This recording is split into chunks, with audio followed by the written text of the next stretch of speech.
Hello everyone, welcome to my channel.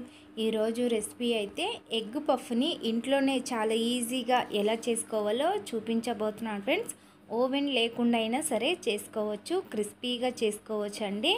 పిల్లలు అడిగిన వెంటనే ఇలా ఎగ్ పఫ్ని చేసి పెట్టవచ్చు ఇంట్లోనే. మరి ఎగ్ పఫ్ని అయితే ఇంట్లో ఎలా చేసుకోవాలో ఇప్పుడు చూసేద్దామండి. ముందుగా 1 కప్పు మైదా పిండి తీసుకోవాలి. ఇందులో పావు టీ స్పూన్ ఉప్పు వేసుకోవాలి, నూనె వేసుకోవాలండి.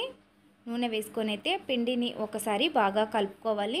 చేత్తోనైతే రబ్ చేస్తూ పిండిని కలుపుకోవాలి. పిండిని ఇలా బాగా కలుపుకున్నాక కొన్ని నీళ్ళు వేసుకుంటూ పిండిని కలుపుకోవాలండి.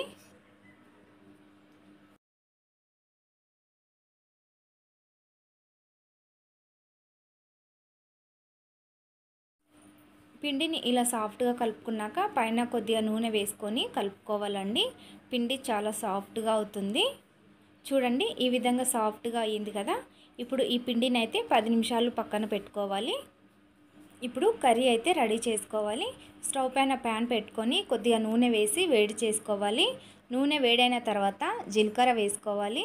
జీలకర్ర కొంచెం ఫ్రై చేసుకున్న తర్వాత అయితే ఉల్లిపాయ ముక్కలు వేసుకోవాలండి. ఉల్లిపాయలను కొంచెం ఫ్రై చేసుకోవాలి. ఇప్పుడు సన్నగా కట్ చేసుకున్న పచ్చిమిర్చి వేసుకోవాలి. చూడండి, ఉల్లిపాయలు అయితే ఈ విధంగా కొంచెం ఫ్రై చేసుకున్నాం కదా. ఇప్పుడు ఇందులో అల్లం వెల్లుల్లి పేస్టు, సన్నగా తరిగిన కరివేపాకు వేసుకోవాలి. వెల్లుల్లి పేస్ట్ వేసిన తర్వాత పచ్చి వాసన పోయే వరకు అయితే ఫ్రై చేసుకోవాలండి. చూడండి, ఇలా ఫ్రై చేసుకోవాలి. ఇందులో పావు టీ స్పూన్ పసుపు, హాఫ్ టీ స్పూన్ ధనియాల పొడి, పావు టీ స్పూన్ గరం మసాలా వేసుకోవాలి, పావు టీ స్పూన్ కారం వేసుకోవాలి. ఇవన్నీ వేసుకొని బాగా మిక్స్ చేసుకోవాలండి. ఇవన్నీ వేసుకున్న తర్వాత ఒకసారి బాగా కలిపేసి 1 నిమిషం ఫ్రై చేసుకుంటే సరిపోతుంది.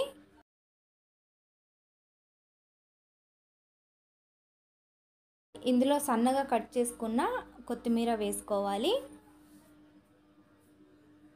ఇదైతే స్టఫింగ్ అయితే రెడీ అయిపోయిందండి. ఇప్పుడైతే పిండి తీసుకోవాలండి. పిండిని తీసుకొని మళ్ళీ ఒకసారి కలుపుకోవాలి. పిండిని ఇలా ఉండలుగా విడదీసుకోవాలి. పొడిపిండి వేసుకొని చపాతీ చేసుకోవాలండి. చాలా పల్చగా చేసుకోవాలి. చూడండి, ఈ విధంగా అయితే చేసుకోవాలి. ఇలా పల్చగా ఉండాలండి. అన్ని చపాతీలను అయితే ఈ విధంగానే చేసుకోవాలి. ఒక గిన్నెలో 2 టేబుల్ స్పూన్ల మైదాపిండి వేసుకోవాలి. ఇందులోనే నూనె వేసుకోవాలి.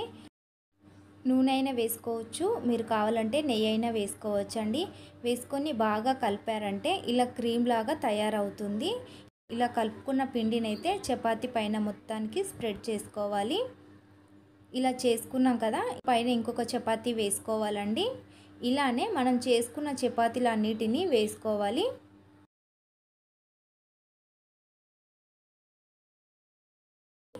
తర్వాత అయితే ఇలా పిజ్జా కట్టర్తోనే కట్ చేసుకోవాలండి, లేదంటే చాక్తోనైనా కట్ చేసుకోవచ్చు. ఇలా సైడ్లకు ఉన్నదైతే తీసేసుకొని స్క్వేర్ లాగా చేసుకోవాలి. ఇలా చేసుకున్న తర్వాత ఇందులో మధ్యలోగా కట్ చేసుకొని 6 పీసెస్లు వచ్చేలాగా కట్ చేసుకోవాలి. చూడండి, ఈ విధంగా అయితే కట్ చేసుకోవాలి. వీడియోలో చూపిస్తున్న విధంగా అయితే కట్ చేసుకోవాలండి. ఇలా కట్ చేసుకున్న వీటిని అయితే ఒక గిన్నెలో వేసుకోవాలి. ఒక పీస్ తీసుకొని పొడిపిండి వేసుకొని మెల్లిగా ఒత్తుకోవాలి. మరి గట్టిగా ప్రెస్ చేయకూడదండి. ఇలా చేసుకుంటే సరిపోతుంది. దీనిపైన మనం చేసి పెట్టుకున్న కర్రీ అయితే పెట్టుకోవాలండి. ఎగ్గును ఉడికించుకొని తీసుకోవాలి. ఇప్పుడు ఈ ఎగ్గును అయితే పొడుగ్గా కట్ చేసుకోవాలండి. ఇందులో ఒక పీస్ తీసుకొని ఈ కర్రీ పైన అయితే పెట్టుకోవాలి. తర్వాత ఇలా పైన ఒక పొర తీసుకొని అయితే మొత్తం ఎగ్గునైతే క్లోజ్ చేసుకోవాలి. కర్రీ బయటికి రాకుండా ఇలా క్లోజ్ చేసుకోవాలండి. ఇలా ముందుగా చేసుకున్న తర్వాత మిగిలిన వాటిని కూడా ఇలానే 4 వైపులా క్లోజ్ చేసుకోవాలి. కొంచెం నీళ్ళ తడి పెట్టారంటే గట్టిగా అతుక్కుంటుంది. చూడండి, ఇలా వీడియోలో చూపిస్తున్న విధంగా అయితే చేసుకోవాలి. ఇలా చేసుకున్నారంటే కర్రీ అన్నది బయటికి రాకుండా ఉంటుంది. చూసారు కదా, అన్నిటినైతే ఈ విధంగా రెడీ చేసి పెట్టుకోవాలి. నూనె వేడి చేసుకొని వేడైన తర్వాత ఇందులో వేసుకోవాలి. స్టవ్ను మీడియంలో పెట్టుకొని అయితే వీటిని ఫ్రై చేసుకోవాలండి. నూనె బాగా వేడిగా ఉండొద్దు, నార్మల్ వేడిగా ఉండాలి. బాగా వేడిగా ఉంటే పైన అయితే కలర్ వస్తాయి కానీ లోపల వరకు అయితే ఉడకవండి. ఇలా మీడియంలో పెట్టుకొని అయితే ఫ్రై చేసుకోవాలి వీటిని.